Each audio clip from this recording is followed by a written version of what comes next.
This is Zettelcast, brought to you by readers, writers, thinkers, and teachers from Lilypub, along with our partners in thought, our Zettelkastens. In this show, we share discoveries that our Zettelkastens have shown us. There you go. And compare notes on how we're using this marvelous invention in our creative work.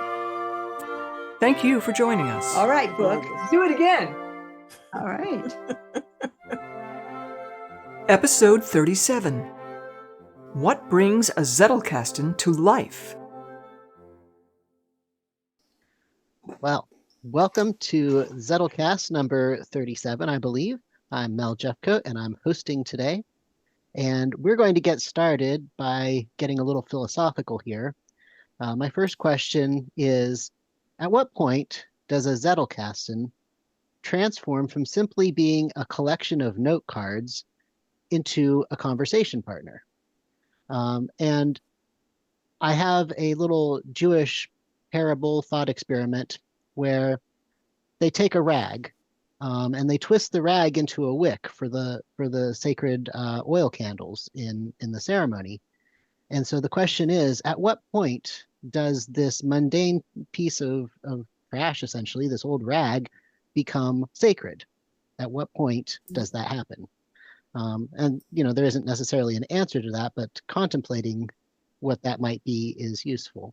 So in the same way, when does a Zettelkasten transform from just some words on paper into a conversation partner, as Lumen described?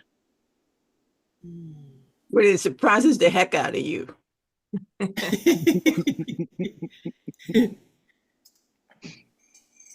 That's when. I'll second that. Do you have an example of when it surprised you?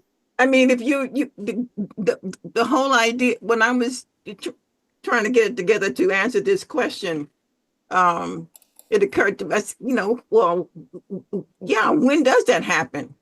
And it happens based on the architecture that is the Zettelkasten, because it is an architecture, which is why the Michael Dean thing and the book, The Alexander, it all gels because it's architectural. But it doesn't happen all at once. It happens. First, you have to make sure that your cards are atomic, just a single thought on a card. And then you have to make sure that you revisit. It's not like you just bing, bing, bing, and then 3 months later you do another bing, bing, bing. No, it's it's a constant, review of adding to, expanding, and adding to atomically, and then making those connections. Right. So if you got 5 or 6 cards, not so much. But if when you get around, I don't know, 500 maybe cards, I'm throwing it out there number, because it's not about the max. It's not about the number of cards, but about the number of connections. How much of a network you have going, so it's the architecture. And so if you have these 3 factors, I always want to mess up this word, but atomicity, the connectivity, and the reviewing. That's the core. Those three items. And then once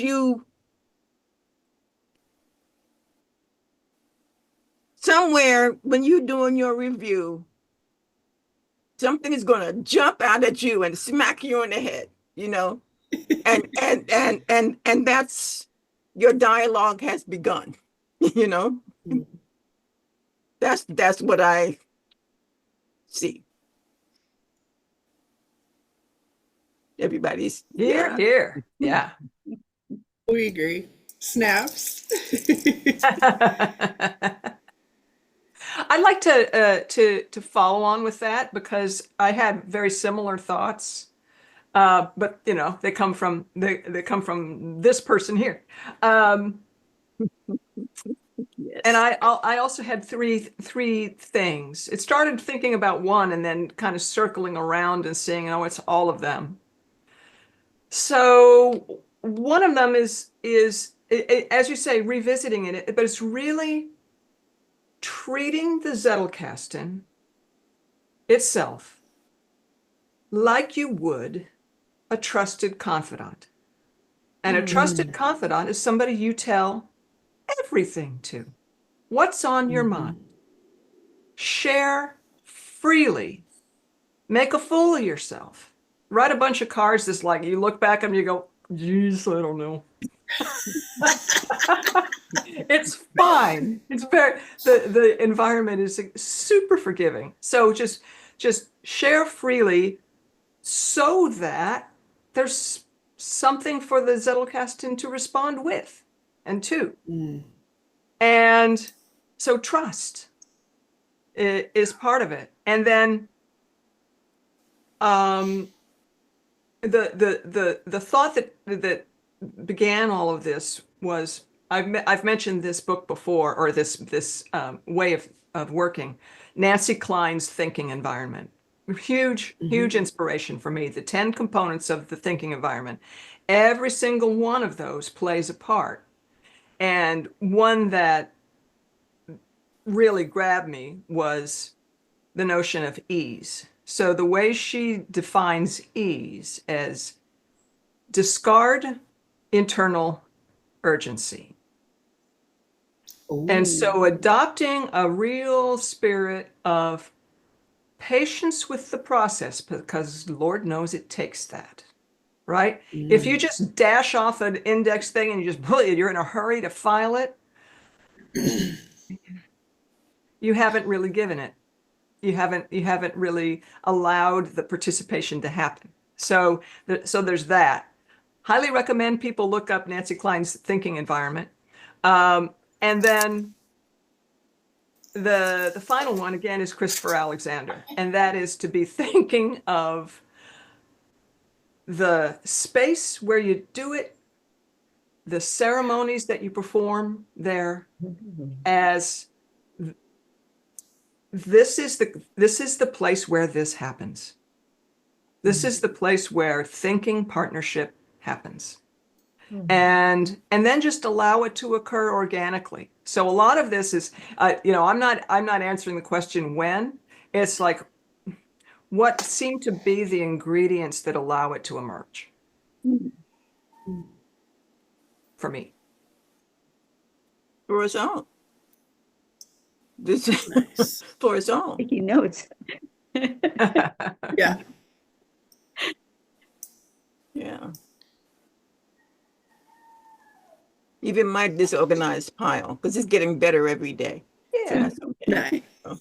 Nice. Well, I got 3 boxes now. yay. Yeah. They're multiplying. I can chime in. For me, and I thought a lot about this question because since the way that I use my system kind of departs from, the way that one would normally approach it as a nonfiction tool, writing tool, I really started to think about when does that shift happen where it becomes something that's almost separate from myself talking to me. And I went back a little bit in my very first cannibalized happy planner when I started figuring out what I wanted my box to look like. And I labeled out the 1000s through the 6000s and kind of started sketching, okay, this will go here, this will go there, so I could see what my box environment looked like. And what I realized in thinking it through is my the process really opens up for me as a two-way process when my index has really come together. Because for me, since I don't read widely across, say, academic books or, things that don't have direct bearing to something I'm working on, I'm not the same kind of reader as I imagine most of my partners here are. So I thought, well, for me, everything happens in the index because that's where I'm going to go if I need, to know character information, if I want to remember something about a piece, of plant biology or something I've researched as a character's profession, whatever it is. For me, the whole thing comes together when I start working in the index, and there's enough there, like what Deb said, you have to have enough of an environment that you have that. And so that's what made the biggest difference for me, is when I got really diligent about every single story piece gets indexed, and those are the keywords that I live and die by. Then it got really cool because I would start creating directories of things, like let's say all 10 things that I have on plant biology. And you see all those things together against the other things, and then it just starts bubbling and popping, and then you get story ideas, you get character threads. I mean, it just all starts coming out of seeing everything on the page. So for me, I would almost say my keywording and indexing is a form of pre-writing, because entering all of those things in together so that then I see them and start interacting with them and they start saying things to me because of their proximity, that's where the magic really happens. And that's when I find things that I would never have thought of that on my own, but having it all together and seeing it, it's like, it's like having a little note scratched in the margin of a draft. When you see it all together, you realize, well, yeah, that's how it needs to go. And then you just know. But yeah, my index tells me that. And so to flip that coin for a second, writing my Zettelkasten for Fiction writer's book, I wrote very differently because I created the table of contents. I went through and did just kind of a loose hand draft of what I wanted the chapters to look like. And then I went hunting for cards and research and evidence to plug in. So I did it exactly backwards from the way I imagine it should be done. But I had so much of that book in my head already. Yeah. I needed to start with kind of a zero draft list before I went to the cards, because just going to the cards seemed way overwhelming. So I did it the other way around. But still, the index is the piece that holds it all together, because now I have all the cards for that book live in one section of my box and they'll stay there as the body of the book. So now that's become the thing that I interact with.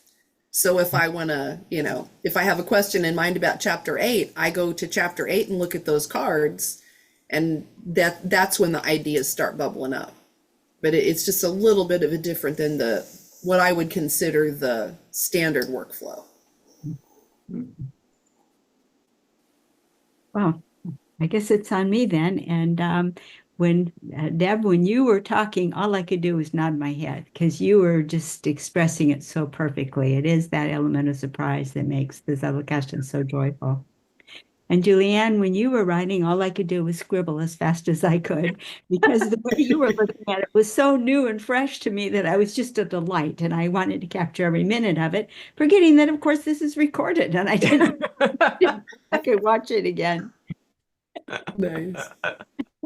And when Victoria was talking again, I could say, well, I can relate to that because my process is similar to that. So I kind of had all three possible reactions.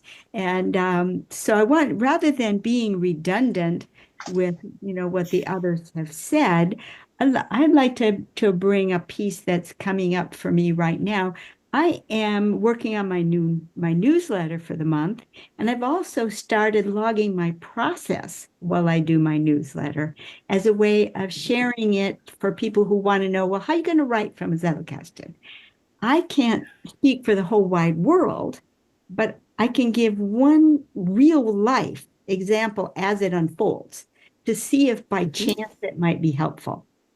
Already, the number of comments I've gotten on this is just totally surprising me. I've never gotten that many comments that quickly. So it's connecting, and that gives me great joy. But what I want to share with response to this particular question is when it became a communication partner into my writing. So I'm going to narrow the question down because the rest of you have said it so beautifully. So for me, it's going to come down to this card. And this I have to thank Bev Wakefield for this card. Bev suggested that when I write, that I make a directory card to go with my writing to capture the sources that I've pulled. And this is a dramatic change for me because now this will forever be the way I work. In the past, what I would do, time for a new newsletter, I'd go pull, pull, pull, pull, pull, make a thick stack of cards related to the topic of that newsletter, spread them all out on my desk, divide them up by the section of the newsletter, clip them together by section, spread the ones I'm working, write that section, write the next section, write the next section. And then when the newsletter was finished, put them all away, and hopefully they didn't sit my ready to be filed section for too many days. But that would sometimes happen. Now I have a whole new process, which is communicating, letting my Zettelkasten be a better communication partner than it's ever been before. And I'm blown away by how beneficial Bev's suggestion was and how it's worked out for me. So I took with just some brainstorming for my opening story. My newsletter always begins with an opening story that illustrates the character trait. I write about character traits, how a character in the midst of the struggle of that character trait shows up, because the struggle is where you can see a character trait in action. And so I made some notes, some brainstorming notes, used my index, Victoria, and pulled some related cards to the specific story I wanted to tell. Then I grabbed the first card and reread that card. Immediately, ideas started jumping out at me, right? Creative partner. That's what a Zettelkasten is. The ideas are bubbling up in my brain. Well, what do you do if ideas are bubbling up in your brain? You grab a yellow legal pad. That's where ideas, right? So I was this far down the page, so I just started writing right there. I drew a squiggly line, B, because this was A, and just started writing the idea that came to me. Well, that one popped up another one, turned the page, wrote some more, and now right under this card, I logged where in my yellow legal pad that the thought that particular card engendered got stored. And here in the legal pad, I logged what newsletter it was on, so I could go both ways. They could point to each other.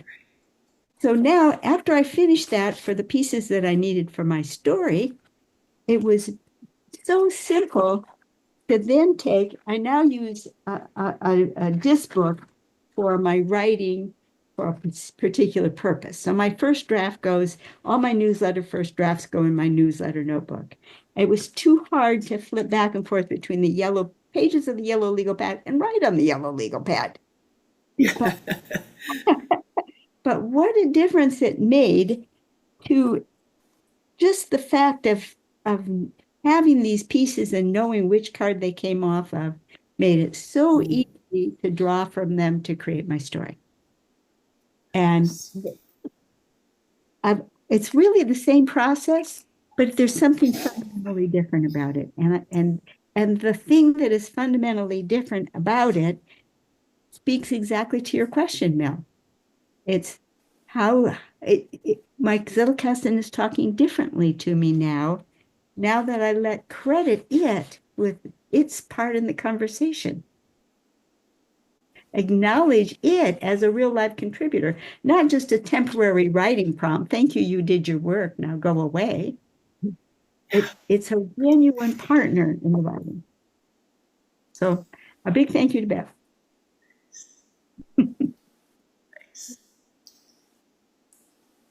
Well, thank you, everyone. So I can only echo some of it, like the fact of being surprised. I think is the first time you're surprised by what you find in your Zettelkasten that you put there, but it surprises you. I think that is usually the moment at which it starts to become, at least that's the way it was for me, and that's how Lumen described it. He said that there cannot be any communication if there isn't the possibility of surprise. And the one thing that I would add, which I think we've touched on a bit, but I'm going to put it baldly. I think you get out what you put in. If you only put in facts, you're only going to get out facts. If you put yourself into it in the form of reflections or ways that you think about it and putting your emotions into it, you're going to get yourself back. But yourself at a different time period, which we change over time. So I think that's a big part of where the surprise comes in, is that we change, and the Zettelkasten keeps all of these earlier forms of ourselves that we've put in and our earlier thoughts. And things that we just forget about, even if we haven't necessarily changed, it was a great idea, but it gets chased out of your mind by something else. And if you put it in the Zettelkasten, then there it is to surprise you again later. So yeah, I think surprise and putting in what you want to get out are two key things to making it into a communications partner. So sort of along the same lines, our second topic or activity here is to share a surprising new insight from your Zettelkasten that has surfaced recently. And I didn't put a time period on recently, so however far back you need to go to find something interesting and new and surprising.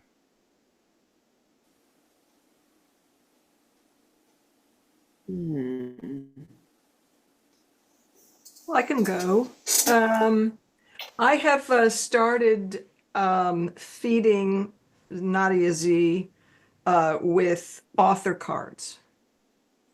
And so in addition to my bib cards, I am now creating an author card, and I'm adorning it with a picture that I find of the author and whatever details I can find of the author.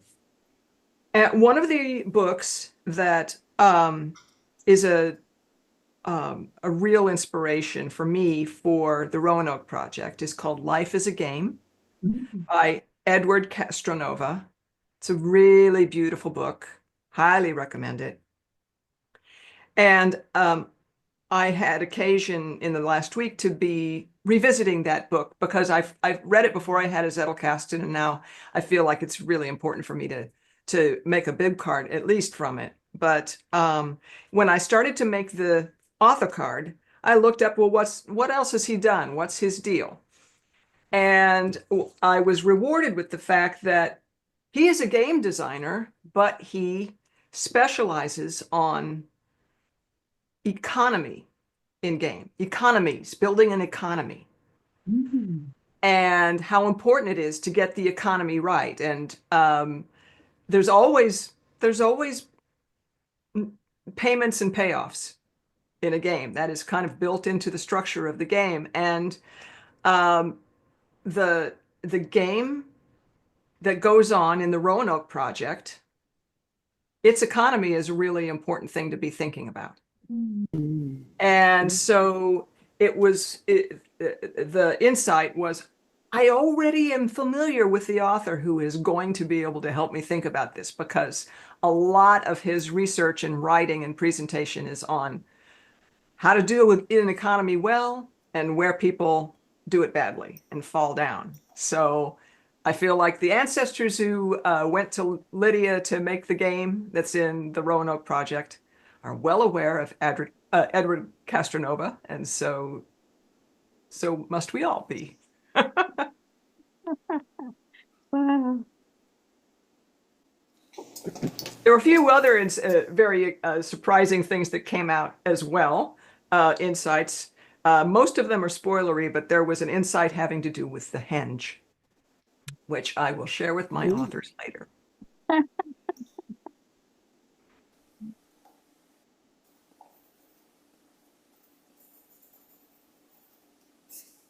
Okay, I guess I'll go ahead and share next. For myself, the insight that I most recently got from my Zettelkasten was how deeply dependent I have been over the past several months in my growth by the people that I'm surrounded by. Now, clearly this experience of seeing Bev's contribution was one of them, but also Julianne, I would never have read the Alexander book without you. And Deb, I wouldn't have known about Michael Dean's ethnic architecture without you. And Mel, I wouldn't have known about Lull without you. And Victoria, I'm still waiting. I want your book. Why did I know shots were going to be fired? I knew it. But my Zettelkasten tells It's coming. my Zettelkasten speaks to me and tells me these things because I go to my index and I look things up and I pull cards, and there it is, right on the source, the very piece of information that I never would have read without the people around. And that is the surprise. That is a huge surprise. It makes me feel very humbled at my deep dependency. I prefer the word interconnection. Nice. Yeah, that's good. That's good. Well, mine is not, well, maybe it is.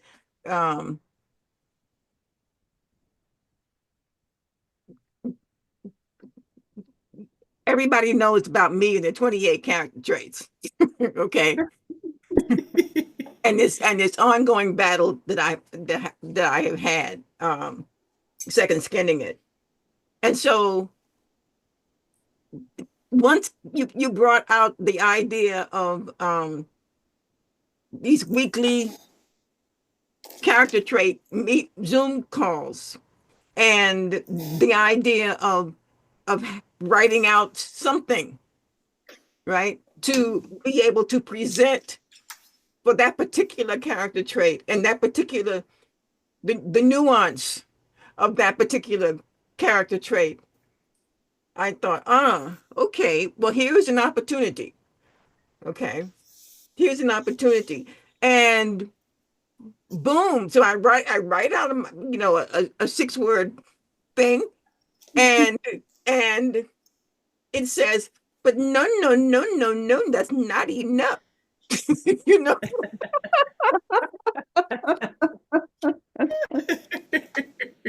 And I said, no.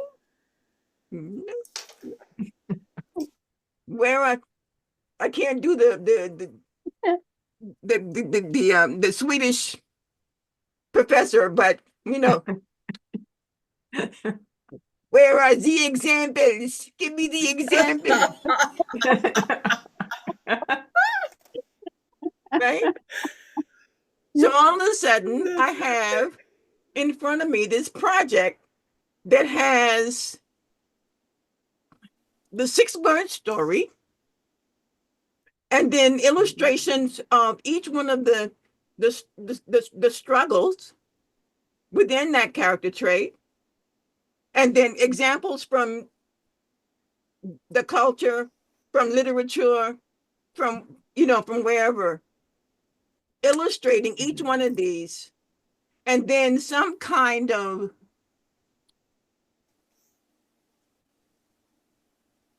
unifying image, something that will, I don't know if I can do it the way Mel did it with his circle and his square, and then that was outrageously beautiful, outrageously beautiful. But the idea is if I can come up with a graphic that will, a unifying graphic that will bring all of the aspects of a particular character trait together, now that would be outstanding. That would be great. And so I looked around and said, okay, is that enough? I said, yeah, that'll do.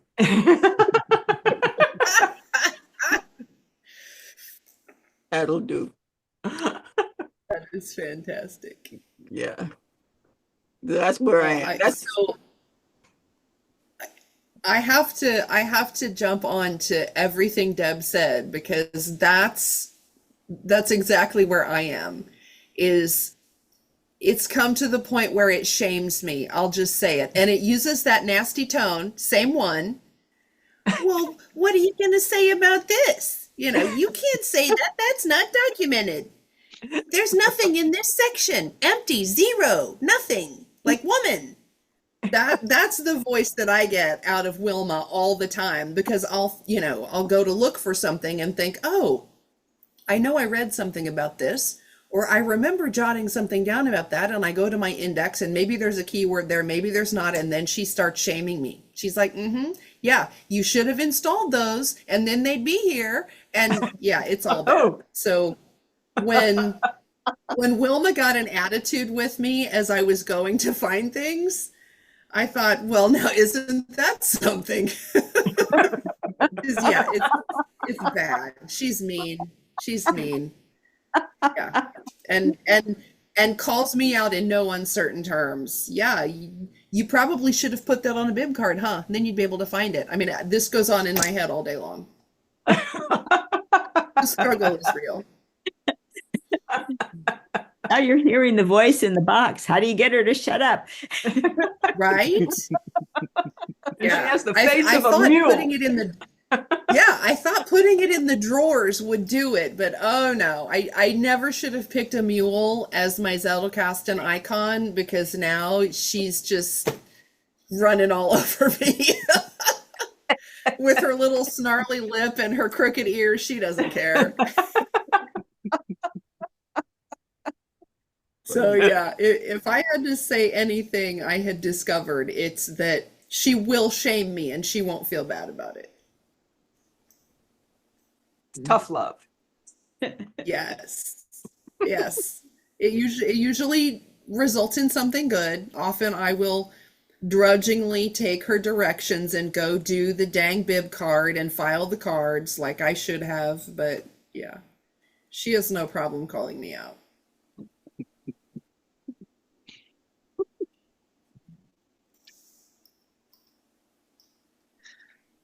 Well, I have I think that my Zettelkasten is kinder or gentler than Wilma.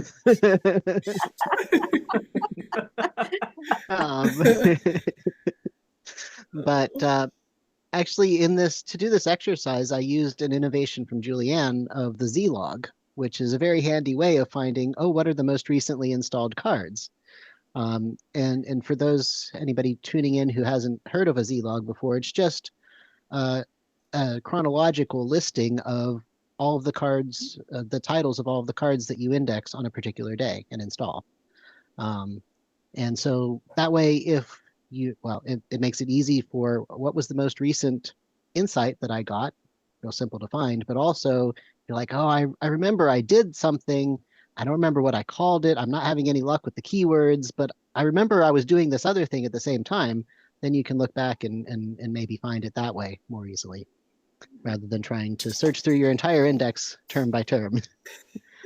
So really like the Z-log innovation. But anyway, the most recent thing on there that I thought was a really useful insight to me was based off of this book, which I have shown before, The Wandering Mind, What Medieval Monks Tell Us About Distraction. And it's broken up into chapters on like, what did they read and how did they think, and, what sort of exercises they did, what did they do with their memory. But in the reading chapter, the author was talking about how the monks would, they spent a lot of time copying books and also reading books, and they would write marginalia. And the sorts of notes that they would make in the margins would be approval or disapproval, or they would make outlines of the topics that have been covered, or they would flag passages for further study or add commentary or cross references. And I'm like, wow, this is all the stuff that we are still doing in our Zettelkasten. I mean, Yeah. I knew that the Zettelkasten was based off of Western principles of scholarship for many, many years, but this really put into perspective that, we are building off of things that have been around for a millennium or more in Europe. And also in this book, in my book, Turn the Page, Reading Old Books, sort of the key element of being able to understand old books is discursive meditation, which I talk about in there. And I knew that discursive meditation was old, but I didn't have an exact timeline or I hadn't researched that. But in this book about the medieval monks, there's an entire chapter. She doesn't call it discursive meditation. She just says meditation.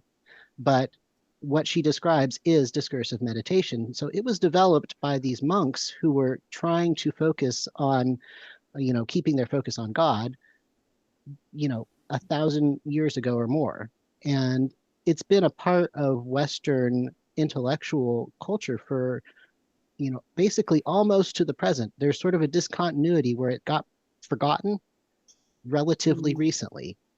But this idea of meditating on a particular topic, but following the associations out that topic gives you. That's sort of the essence of discursive meditation.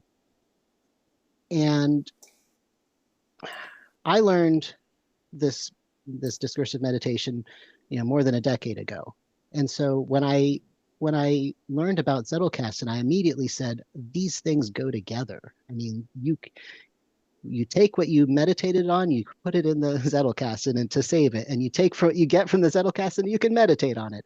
They go together. And what I learned in this book is, yes, they do go together. They have gone together for 1,000 years. And so, yeah, it's just very exciting. I was reading a book on essays on, what is an essay and how to do it. This was from the early 1900s. This book was written. And in the when the author was trying to describe or define what an essay was, this is difficult to do because there are a lot of different kinds. So he was giving some specific ideas. Well, they're meant to entertain and they're nonfiction. But one of the things that he talks about is there's a class of essays which are discursive in form, where they go from topic to topic to topic, like a conversation. And so, that was sort of a last vestige of this discursive meditation still being known, in the early 1900s. So sometime after that it's been forgotten. At least that's my feeling here. So it's been a huge part of the Western intellectual process. It's been part of, what made essays. It's been just this undercurrent for so much of what we are still doing. So it's amazing. And I'm gonna have to go get that book. Oh, The Wandering Mind. It's good. I would have liked if she had gone deeper into a few things. It's very much a survey. So it's shallow, but it gives a lot of places to go deeper if you wanted to. Yeah. So, and follow up. Well, So it's a good overview. Yeah. When I started researching for my novel, my main female character is a museum archivist, a researcher. And I actually toyed with having her be, there's a word for it and I'm blanking on what it is. Wilma could tell me, but she's over there. It's somebody who specializes only in marginalia and intertextuality. So I thought, man, that is fascinating. But at the time, I didn't have the time to really research it and dig into it. So I just went with like basic manuscript studies. But I'm thinking there's still a place for that, because I think for the same reasons that we're all sort of in our own way fascinated with different aspects of this, I find that really interesting. And I want to take a deeper dive into that. And I want to be a monk, so got to start somewhere. In my library with my cat. And your husband in the next room. Yeah, he's all the way over there. Or the garage. Now he's building another cedar canoe, so most of his office is now out in the tractor garage, so that's fine. Well, I think it might be time for me to remind everyone that the fun doesn't stop here. We have a group over in lilypub.org where we talk about concepts like this. You can find us over there. There's a whole section called the Roanoke Project, where we specifically talk about our story that we're writing. We have independent communities. We've got a fusion writing community that Victoria leads. Mel has a reading old books community that he leads. I lead a circle for character traits, and you'll find many of us and more, including my beloved Deb, pardon me, my beloved Bev, who got me going on this, and of course my beloved Deb, she's here too. And we'll find us all on lilypub.org. See you there. See ya. Yes.